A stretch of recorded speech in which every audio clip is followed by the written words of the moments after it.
Hey guys, welcome back to Keith's Garage. I'm Keith and you're in my garage. Last couple videos, you saw me dealing with the cracked head on my Chrysler here, 38 Chrysler, and I changed the head.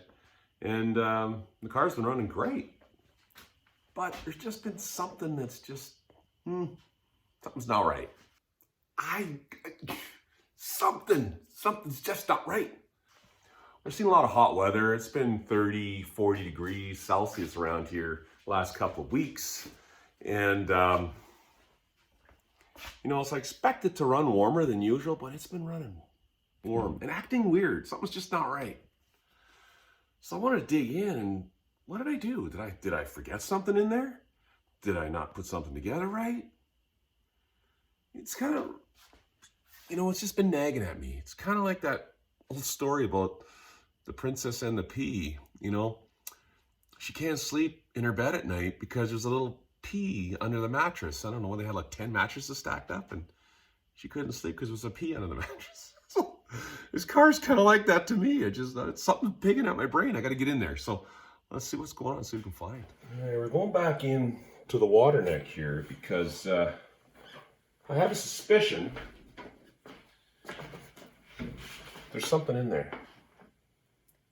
And I am not the first person, I'm sure, to have this happen. I've actually seen this happen with very expensive pieces of heavy equipment that cost millions of dollars. And a mechanic inadvertently leaves a little piece of something behind. Let's see if it's in there.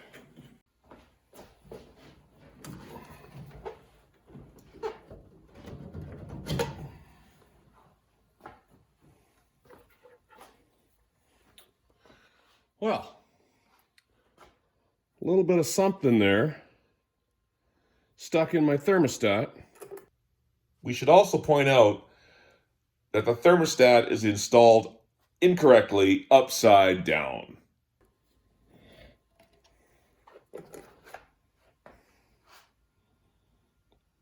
What do you suppose that is?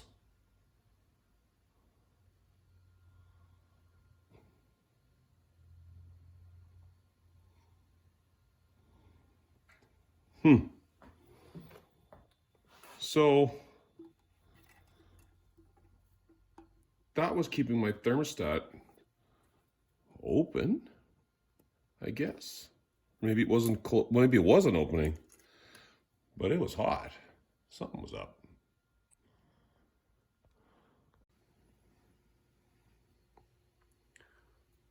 Trying to figure out now where that came from. Stuck in my thermostat.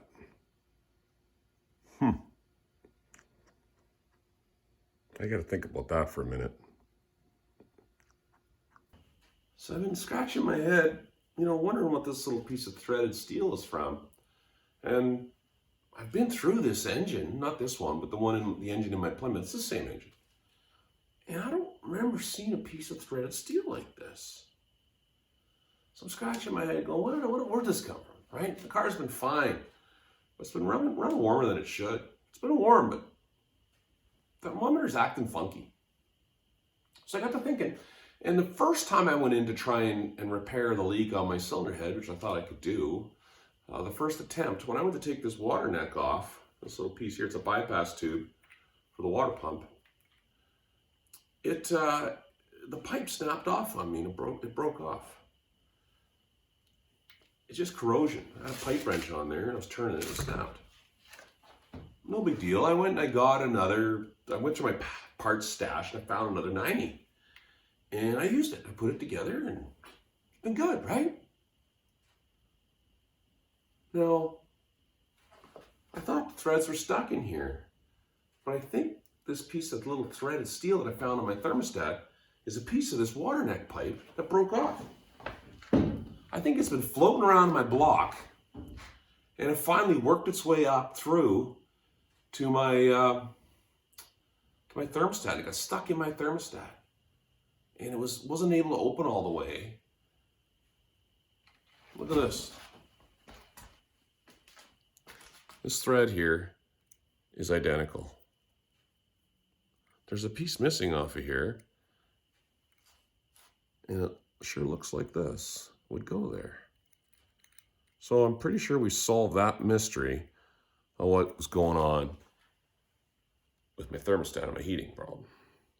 So I don't have a spare thermostat right now. I'm going to take the thermostat right out. It's Saturday night. It's 10 o'clock. I'm going for a drive. Put it back together. No thermostat. It was a pretty hot one again today. Let's go drive and see what happens. Let's take the big hill home and see if she gets hot. All right, this is what I did. I took out the thermostat to do a test run with no thermostat. And I just ran the hill home, and I couldn't even get the car up to 160. But look at what we got floating around in there. I'm pretty sure that is pieces of the paper towel that I forgot to take out. So there's two things going on in my cooling system on my Chrysler this week. One is we were trying to cook up a paper towel that I left in there. And two, we had a piece of threaded iron stuck in the thermostat. The thermostat couldn't open all the way. There you go, like I said. All right, stick with me now. We're gonna go over to my Plymouth. I heard a little miss, and it started out slight, and I'm like, there's a bit of an engine miss, and I'm getting to know these cars pretty well. I know what they're supposed to run like, and I just rebuilt the engine in my Plymouth earlier last winter there. And there's just a little bit of a miss. So I just literally started troubleshooting live, turned on the camera, and here's what I found. Thought you might find it interesting.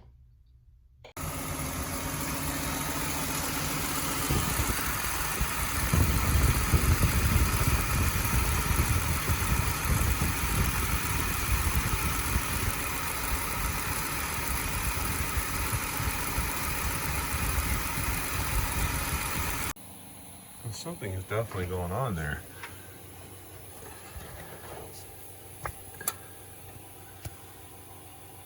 See the crack in the porcelain there? These are new spark plugs. Just put them in. More cracking on this side. Split there. And there. Huh, isn't that interesting? So if you have a little miss, check your porcelain spark plug.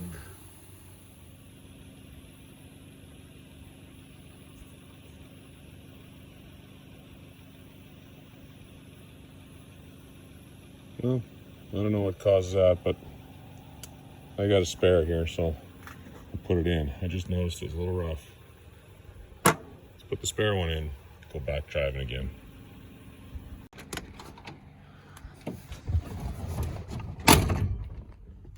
Try this again.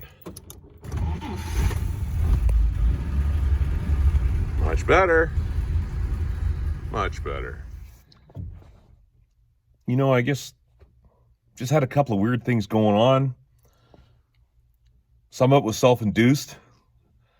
The shop rag and the coolant pipe.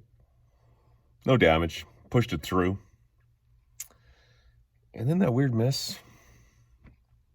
It's a cracked spark plug. At the time, I didn't really know what caused it, but I think I know now. I am confident that one day when I was cleaning up my engine bay, the car was running, and I had a garden hose and I sprayed a little bit of water around the radiator to clean up the coolant that I had made a mess with because I changed the thermostat and stuff. And I was spraying the coolant down, and I think I probably hit that spark plug when it was hot with a little bit of water from the garden hose, and I probably just cracked the porcelain. So I think that's what caused that. But that's never happened before. I've never seen that. So keep that in mind. Something to think about. It happens, apparently. First for me. I recorded that video about a month, 5 weeks ago. And my Plymouth has been running hot as well. And I'm still thinking about why. It's not overheating. I'm not getting a boil over. But It's been running a little warm. You might have noticed in my video there was some coolant around the radiator because I pulled the thermostat out of that too. And just doing some testing.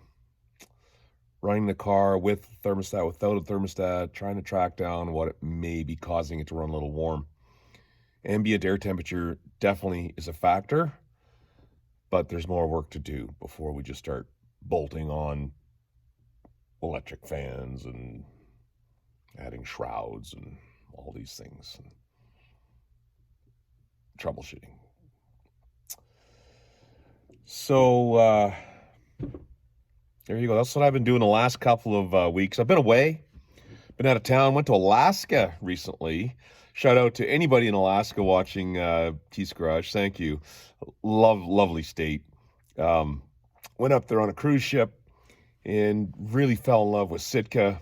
Wonderful place. If you haven't been there, go. Awesome. So I've been a little delinquent on my videos. Anyways, those are some things that I've been doing the last couple of weeks. There's more coming. I got more work to do. As long as you own an old vintage Mopar, any old car, if you've got an old car, there's always going to be content and there's always going to be things to do. You got to fix, you got to redo the work that you did wrong. Some of the problems are self-induced. Some of them are just fun, learning the little quirks of our cars. So if you like what you see, stick around. Please subscribe. The Keith's Garage. Click like if you can. That'd be sweet. And I'll see you on the next one. There's more coming. Promise.